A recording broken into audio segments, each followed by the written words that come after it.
séance est ouverte. L'Assemblée nationale a en premier essor autorisé la prorogation de l'état de siège dans une partie du pays au cours de la plénière du vendredi 12 décembre 2025.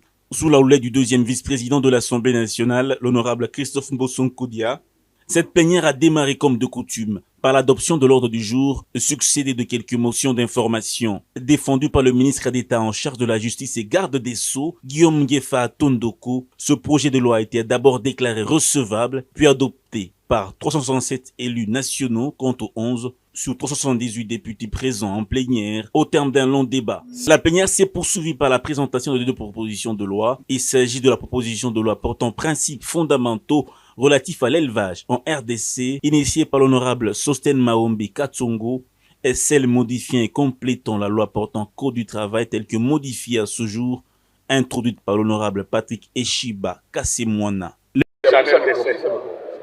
La loi date de avant l'indépendance. Il faut encourager cette loi parce que cette loi parle de tout. Mais la question reste en RDC, c'est de voter des lois, mais l'application pose problème. Et nous voudrons dire ici que l'État, le gouvernement a une grande responsabilité. Il faut prévoir les zones d'élevage, les zones pour la pêche, les zones pour l'agriculture. Donc, en général, la loi agricole doit déterminer cela. On a parlé des transmances. On a connu beaucoup de problèmes de bororo dans le Grand Oriental. Les gens qui viennent avec leurs vaches de partout. On a connu la même chose au Sud Kivu, dans la plaine de la Ruzizi. J'espère qu'avec cette loi qui détermine qu'il est possible, si vous venez avec le bétail, vous pouvez payer au gouvernement, en payer à partir au niveau local, provincial, national. Et l'État doit tracer des chemins et des passages pour ces bétails. Ça, c'est un. Deuxièmement, le gouvernement, dans ces lois, va mettre des moyens, va créer des zones prévues uniquement pour l'agriculture, pour la pêche, pour l'élevage. Protéger les agriculteurs, les petits et les grands. On a parlé aussi de la question du travail en RDC. J'ai dit à mes collègues qu'il est impossible d'amener l'amende qui était à 20 000 francs, vous l'amenez à 10 000, ça fait 23 millions. Cela va pousser davantage déjà vers les formels. Aujourd'hui, le travail en RDC, c'est seulement 20% qui ont des contrats, les travailleurs. Les autres, c'est dans la sous-traitance. Même les grandes industriels, les miniers, les télécommunications, brasseries, tout ça sont dans la sous-traitance. On ne peut pas continuer à sous-traiter le travail en RDC. Nous sommes quand même un grand pays de 100 millions d'habitants. Même s'il n'y a pas encore des industries, nous demandons au gouvernement d'assainir le climat des affaires. Et je dis à mes collègues, l'amende le fait 1000 fois plus. Ça pousse encore les gens dans la corruption, dans l'informel. Donc, nous félicitons et nous encourageons que cette loi soit votée et qu'il y ait ces amendements-là. J'ai parlé aussi avant de commencer qu'à Bukavu, comme vous le connaissez aussi de Kivu, les malheurs ne viennent pas seuls. Ce matin, depuis 11 h, il y a une forte pluie. Il y a des érosions. Ceux qui connaissent bien Bukavu, il y a ce qu'on dit, la rivière Kahoua, le canal Kahoua a débordé. Les motos, les véhicules, tous emportés dans les lacs Kivu. Il faut que l'État regarde ça. Il faut que le gouvernement regarde ça. Les gens pleurent, vous verrez partir. On avait déjà l'espoir que la guerre va s'arrêter avec les accords de Washington. Mais malheureusement, c'est le contraire. Il y a maintenant, nous recourons vers Dieu, celle qui a le dernier mot pour sauver la situation en RDC, pour que le Kivu retrouve la paix. Imaginez-vous la ville de Bukavu, qui a plus de 1 million d'habitants, 2 millions. Et c'est une ville qui a été conçue pour 300 000 à l'indépendance. Maintenant, on est à 2 millions. Il y a une forte démographie. Il faut que l'État construise des logements sociaux. Il faut bien réurbaniser la ville. Moi, j'ai toujours parlé de ça. S'il n'y a pas incendie à Bukavu, c'est l'érosion, les éboulements. J'ai vu une de vos collègues journalistes de Bukavu, elle connaît bien la ville de Bukavu, Kadutu, Chimbunda, Kawa, tout ça, les gens sont en train de pleurer au moment où je vous parle. Donc la ville aujourd'hui est inondée au niveau du place du 24 que vous connaissez tous. Donc nous prions pour nos frères, message de compassion avec ce qui se passe. Mais j'espère que Dieu n'abandonnera pas ce peuple congolais de la ville de Bukavu de la province du Sud Kivu, du Nord Kivu, du Grand Oriental, pour que la paix revienne. Et que pour que les lois qu'on va voter ici soient bien appliquées. Même si on fait des lois qui a la guerre, ça ne sert à rien. Il n'y a pas de développement sans paix. Nous commençons par la paix. Qu'il y ait des négociations, qu'il y ait des accords, qu'il y ait une paix durable pour permettre aux Congolais de faire l'élevage, pour produire. C'est nous qui devons nourrir toute la région des Grands Lacs avec 2 445 km². Nous devons réserver des zones agricoles, des zones. On fait des zonings. Nous avons une loi à l'aménagement du territoire. Il faut que ça soit appliqué. Il faut que l'urbanisme, les affaires foncières se mettent ensemble pour bien coordonner cela. Vous sentez qu'il y a la malnutrition.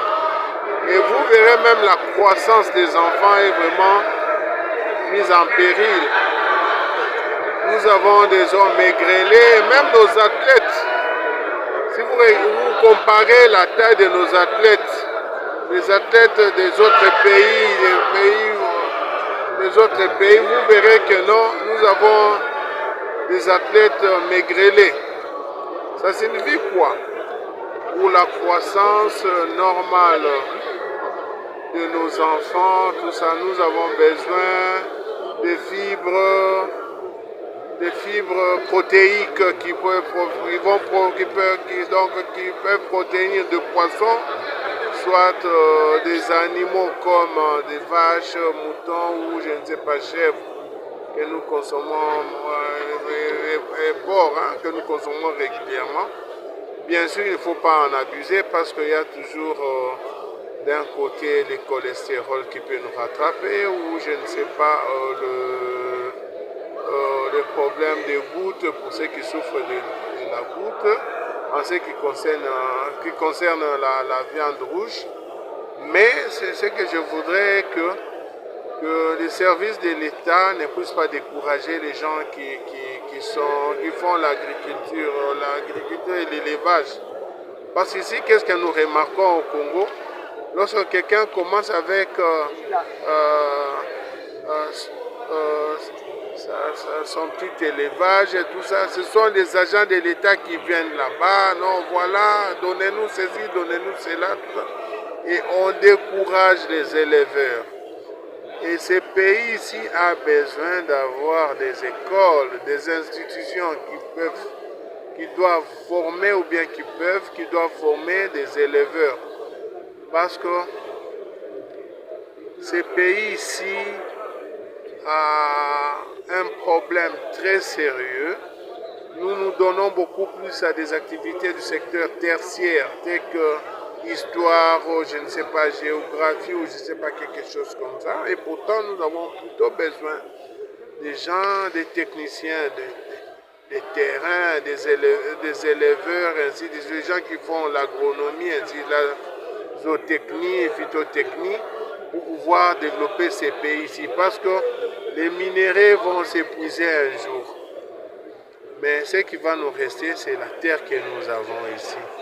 C'est pour cela que nous avons vraiment besoin de cette loi sur l'élevage et je pense qu'elle va passer parce que nous l'avons reçue. Elle va passer et elle va nous permettre d'évoluer et que le gouvernement doit prendre ça à bras le corps pour mettre ça en application, pour faire évoluer les choses. Et que le ministre de l'Agriculture, la pêche et l'élevage trouve dans cette loi un outil pouvant lui permettre d'évoluer. Merci. Après débat et délibération, la proposition de loi portant principes fondamentaux relatifs à l'élevage en RDC et la proposition de loi modifiant et complétant la loi numéro 15-2002 portant code du travail tel que modifié à ce jour ont été déclarés recevables et transmis respectivement à la Commission environnement, tourisme et ressources naturelles et développement et aux commissions politiques, juridiques, administratives ainsi que socioculturelles. Au vu du résultat des votes, l'Assemblée plénière déclare recevable la proposition de loi précitée.